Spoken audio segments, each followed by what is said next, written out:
Here's a review of the Nikon 16 to 80mm f2.8 to f4 kit lens that you can get with the Nikon D500. It's VR crop frame sensor lens. Okay, that's what it is.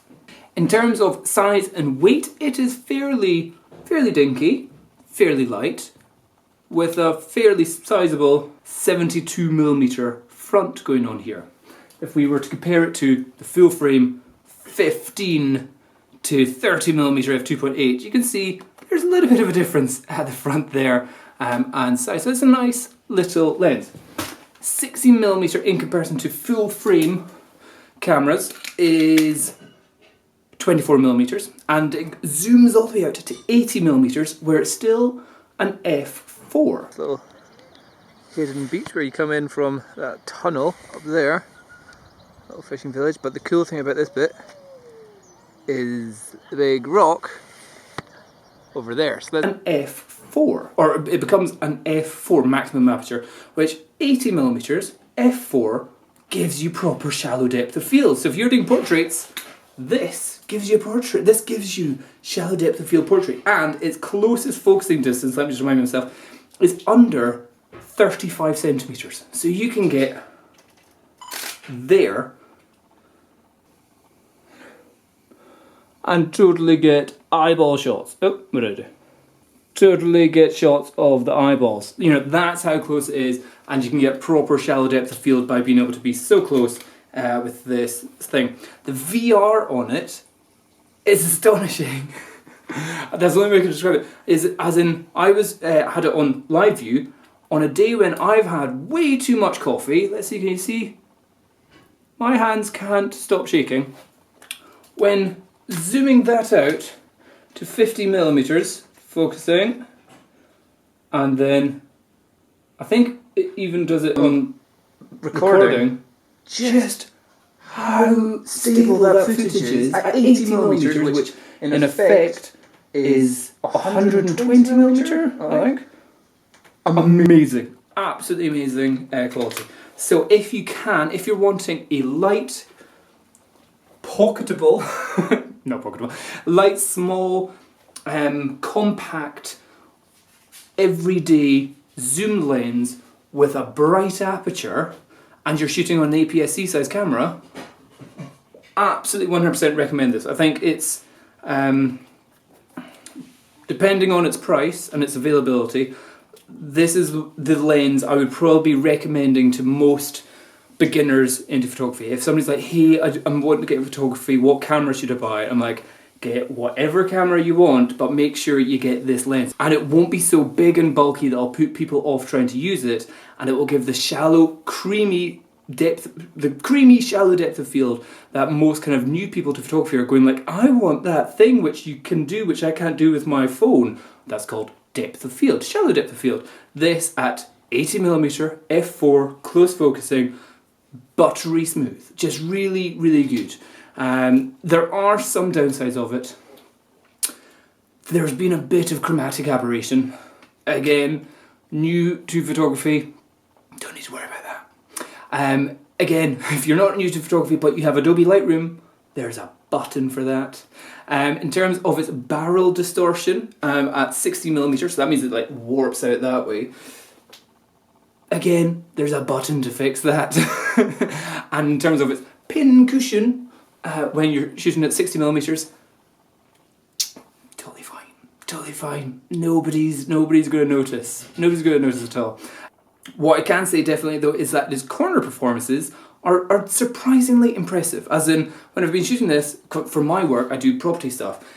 The 60mm at f2.8 isn't wide enough for a property. However, when I've been shooting like somebody's garden or something like that, there is like, I'll be shooting a flower over there, and then there'll be like stuff in the foreground and stuff in the background, and the stuff which is in the foreground, even in the corners, like this area here, is crisp, like crispy crisp. Like, I'm like, that's impressive. So that may be part of the Nikon D500, maybe part of the lens, but either way, I don't think anybody that's new to photography would ever be complaining about this lens. I think, because a lot of time kit lenses that you get are throwaway lenses, as in you will buy a camera with a kit lens, go, oh, it's crap, and then then sell it or just leave it in a drawer and buy like a 24 to 70 f2.8 big bulky lens, which then kind of makes you kind of go, I can't be bothered carrying this camera around with this big heavy lens.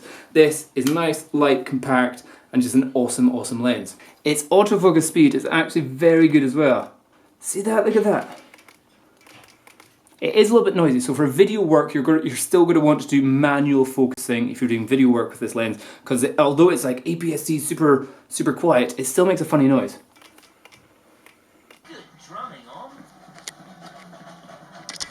Focusing. Somebody's focused on the TV. I'm going to focus on Logan. That's why we call it the idiot box. But do you see the speed that it racks through the focus there?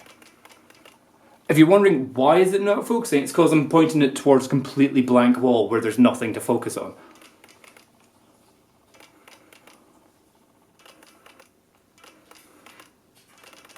Brilliant, and we go to 80mm.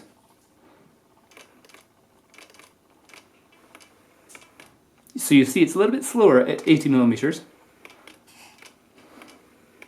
But it's still massively better than 90 other percent of kit lenses. Ooh, just so much better than other kit lenses.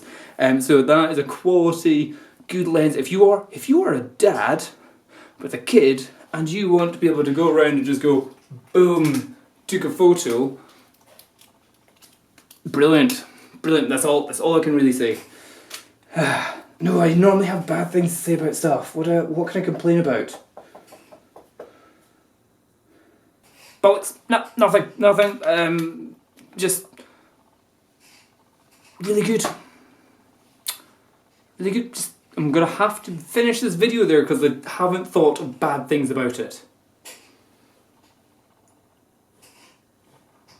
That's it. That's it. It's a good lens for what it is, for its price. Highly recommended. Get this. Logie. Is that cool? We are at the park just beside the nursery. Yeah? And we're playing inside a fence thing. Wow! Oh, and Luggy's now out. Should you focus on Luggy? You got a little bit of pizza on your face? Got a little bit of pizza? You deep in thought, Luggy Bugs? Oh, is that the seagull? Do you want to go climb on stuff? Do you want to go on the steps? Yeah? Oh, should we do some jumps? Should we jump? Should we jump on it? Luggy. Is that a doggy? So yeah, if you're ever going to the east coast of Scotland, this is a cool secret, it's kind of a little secret little place to come along. There's also a little cave in there, which I'll get a photo of in a while, but it's a real cool old-fashioned little fisher's village with their stuff there, and then just Game of Thrones style scary rocks. Pretty cool. And then, don't know how those people live there. Pretty cool. Yeah. One last thing is that if you are on my photography channel, you may not know that I've got two other channels. One is my exercise channel, which you can check out, which is Dom Bauer Exercise. I think the actual name is just youtube.com/Dom Bauer. And I've also got another one on this channel, so I've got Dom's Talks, and a lot of that is going to be about me dealing with my first ever newborn baby, little Logan Bauer, born on the 4th of September, and so I'm learning to be a dad. So it's all my mistakes and all the things which I'm learning which are quite useful. So if you want to see more about little Logan and how he's getting on, check out Dom's Talks. And if you want to see, I've also got Dom's Flights as well. So again, I'm doing a lot of stuff flying my DJI Phantom around the places, and also going through the process of getting the license to do it commercially. So if you want to see how I'm doing that, check out the Dom's Flights channel as well, which I put all the links to down below. So thanks for watching. Bye bye.